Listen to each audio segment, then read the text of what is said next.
Welcome to the Berks County Rock and Roll Hall of Fame. We are with Keith Scharlach. Is that how you say your last name? That's how some people say it. Did I say it wrong? A little bit. It's okay, but it's funny. My last name is pronounced Scharlach. So hi, Mom and Dad. I was way off. No, well, I love it. When we were kids, people had a rough time. I've grown up, I was always the end of line because of my height and my name. And nobody pronounces it, so I know when I pick up the phone, if somebody doesn't know me, they don't know it. But my last name, it's Scharlach, like Sherlock Holmes. And it's an awesome last name from Mom and Dad that are watching. Thank you. So, Keith Scharlach, did I say it right?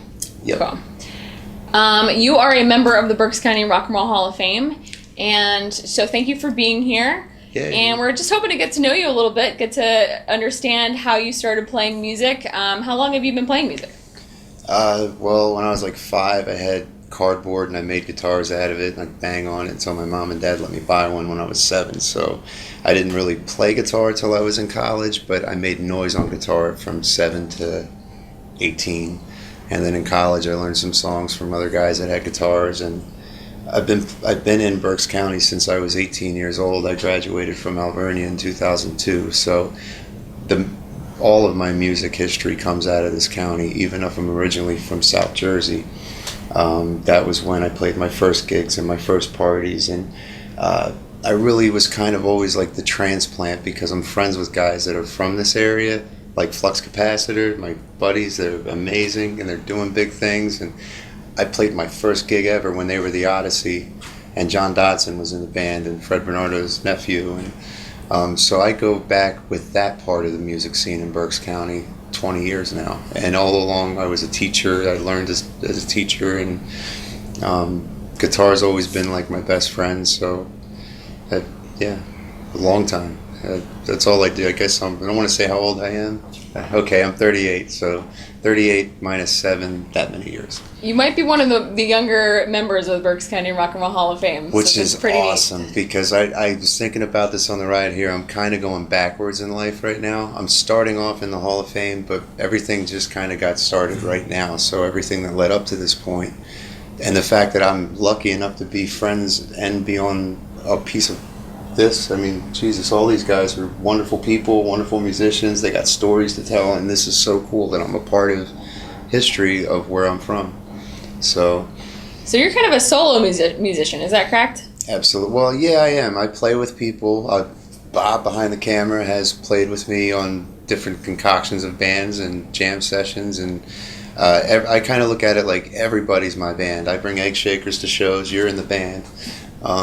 I have a band that I play with, Matt and Alex and Grin, which we are a 3-piece of guys that never broke up. We just take long set breaks, and we're an original band. But mostly right now, I've been playing since 1402 was still open. That's when I stopped playing in bands, and life took a change. And being in a band's a big commitment. It's like having wives, and sometimes 3 or 4 of them. And everybody has to be on the same page, and you could be really great musicians and just not get along.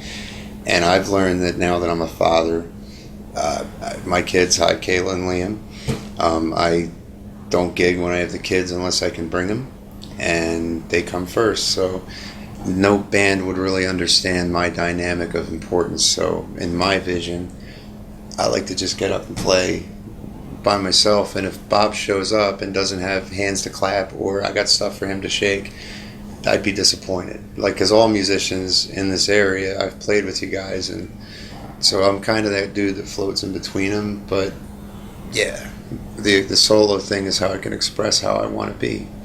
And I do cover songs, but now I mostly do a lot of original music, and people are catching on to it. So I love playing cover songs, but I really love being an original artist and showing my soul to people. Yeah, it's fantastic. Yeah. Who are some of your influences? My mom and dad. Most of the stuff I play is from the 60s and 70s. When I do play covers, I play a lot of Beatles, and I don't know, but I also play like Michael Jackson and whatever. I played Justin Bieber. He's underrated. He writes his own music. So I don't know, but Mom and Dad were the ones that had musical tastes that kind of stuck in my head. So even though they didn't understand what it was like to raise a musician. They were teachers and educators, and they gave me avenues, and I'm lucky that my dad, we talked about this, he bought me my first guitar that was an Ibanez, and I played it till the holes fell in it.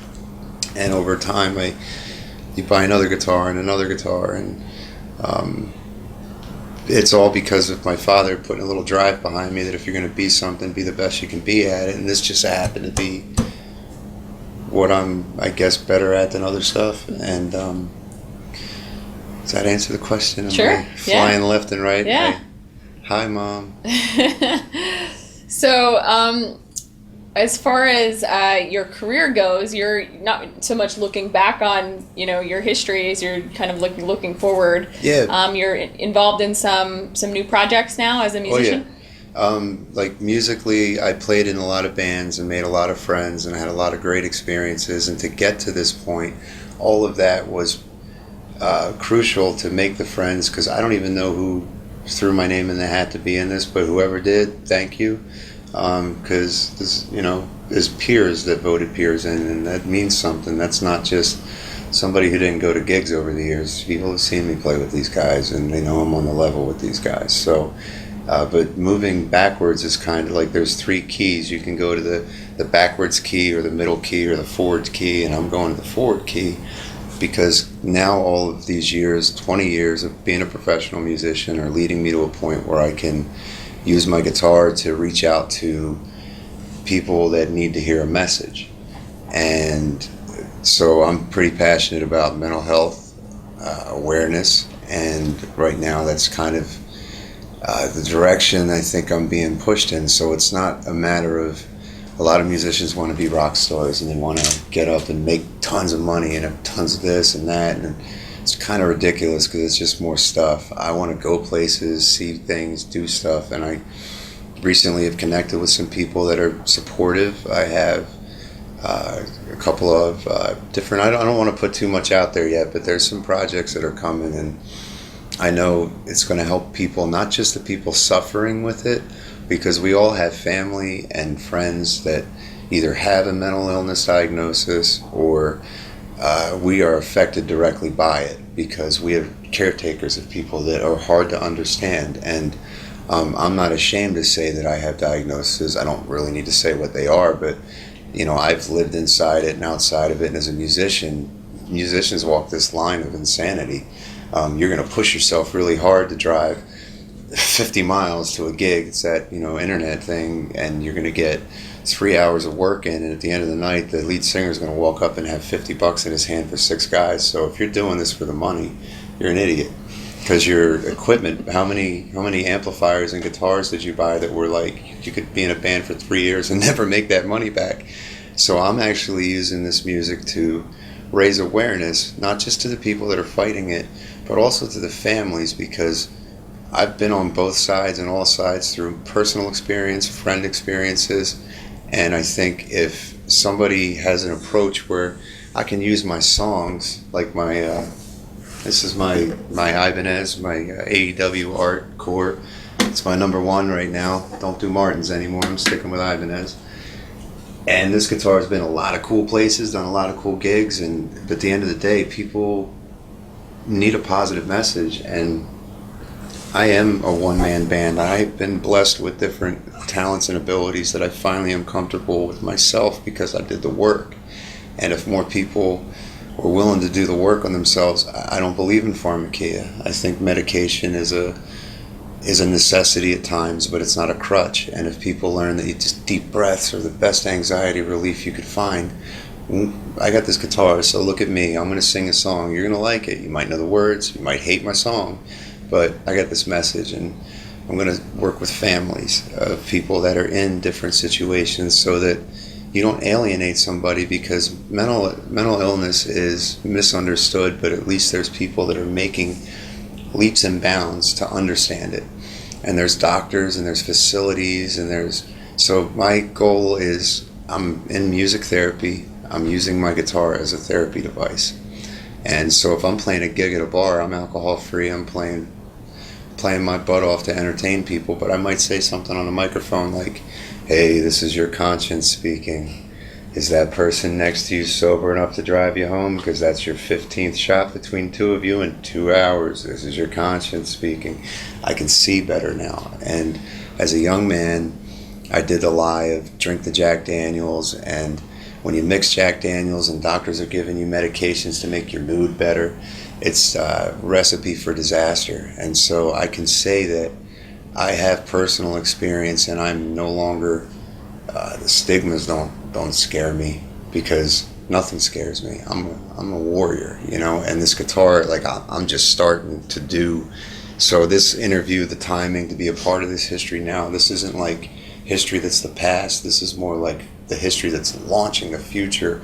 And I'm a bridge between the younger musicians and these guys, because I know Steve Barth, and I know 10 years from now I'm still going to remember watching him play Purple Rain and getting like, what? So I keep going to him because you couldn't ask for a nicer guy, and that dude's got stories. And there's his face staring at me, making sure I don't talk too much about the plan, but I'm just saying, if people are interested in my music and my contribution to this, or whatever, the message is what's most important. Is there a way that people can kind of keep up to date on, you know, what you're doing, and if they're interested in following you? Yes, on Facebook right now. I have a website I'm working on. I do have a YouTube channel. If you just YouTube Keith, Mr. Nice Guy, you will find my channel and a gazillion videos. There's tons. And also, I'm proud to have videos from Magical History Tour that these different guys on the wall have taken video of me playing the national anthem, and I think some Michael Jackson, and songs that I don't really play anymore, but cool to have the memory of playing it on that stage the year before I got inducted. Because the year I got inducted, I didn't play that year. I just got the trophy, and I was like, I want to play. That place is so cool, the Evergreen. That's like heaven on earth for a musician, and it's just so cool to be in the company of all your friends. And as long as this thing keeps rolling, you don't need to add 50 people a year. I think you guys have really grabbed the brunt of who the people to talk to are, and if this network works itself out, the next generation of people are going to want to be in the next museum that's a little bigger. And I think you're doing it right by doing it on video, because video can't be lost, stolen, or destroyed. It can just be transferred, right? So you guys are doing a great job of documenting something that other people would have just kind of been like, what, there were guitars in Berks County? You know, somebody played a song. No, these guys traveled and were parts of bands, and I have a whole pretty lengthy backstory of different almost made it's, but that's kind of irrelevant. You can go see it online. You know, it's like that saying, how do you want to be remembered, and who cares? Go watch the videos, go see what I was doing at different points. But as you progress and grow as a musician, are you still being selfish? Do you want to just get the girls, or do you want to actually use what you got? There's tons of charitable musicians in this town. There's tons of different too many charities, to be honest.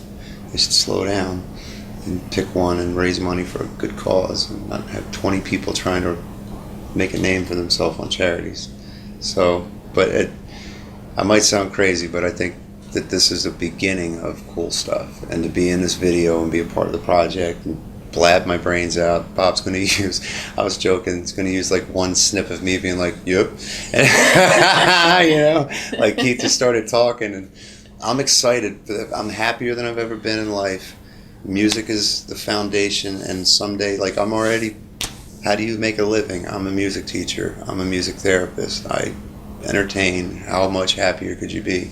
I got beautiful children, beautiful girlfriend. I got a family that loves me and supports me, and being sober is awesome, and being a little wiser, so that when I go wherever the hell this thing takes me from here in this chair, hopefully I get more interviews along the way, and I want to build from here, in this room, in this town, on that wall where my pic's at, and someday the kids will see it. You know, it's cool. It's cool. Like, people should be happy to be a part of stuff like this, and I'm like, Uber, I'm like, let me carry bags and I'll sweep the floor. This is great. Well, it's a pleasure to be part of your history, and it sounds as though you have not only your own music history as a musician playing professionally, that you're actually using music to make a difference and make a change in people's lives and in your own life. If do you have any, as we close here, do you have any suggestions or Yeah, be thoughts kind. for people that are trying to Like, get into This music and this guitar just gave me a chance to talk to people that might not care about Berks County music, but they might have heard me say something they could relate to. And if there's any message I got that's, besides the guitar, it's more like just be kind. If more people took a break and didn't expect, like, you gotta do this. If your kid wants to have rainbow colored hair and a mohawk and earrings that swing down to his knees, and he's all about Marilyn Manson. I just saw Marilyn Manson and Rob Zombie. I'm Christian, and I had a blast. That was a killer show, and I can't wait to see them again. And me and my girl had a great time just pumping our fist to Rob Zombie. He's a great director, and enjoy music, but enjoy life, and don't think there's something that the sun won't come out. That's it. Well, thank you for being here. It's really been a pleasure. Yay! I promised I wouldn't. Nah, if your passion is what you're doing, and I'm doing that right now. I call it. My girl's gonna kill me, but it's the vision. You get your vision, you go follow it, and I'm at the beginning of it, and this is cool to document it because just keep looking out. Go on Facebook, Keith, Mr. Nice Guy. I'm up there, bald guy, guitar. That's what I do. Thanks for being here. Thank you for having me, and thank you for letting me do live feed. Thank you.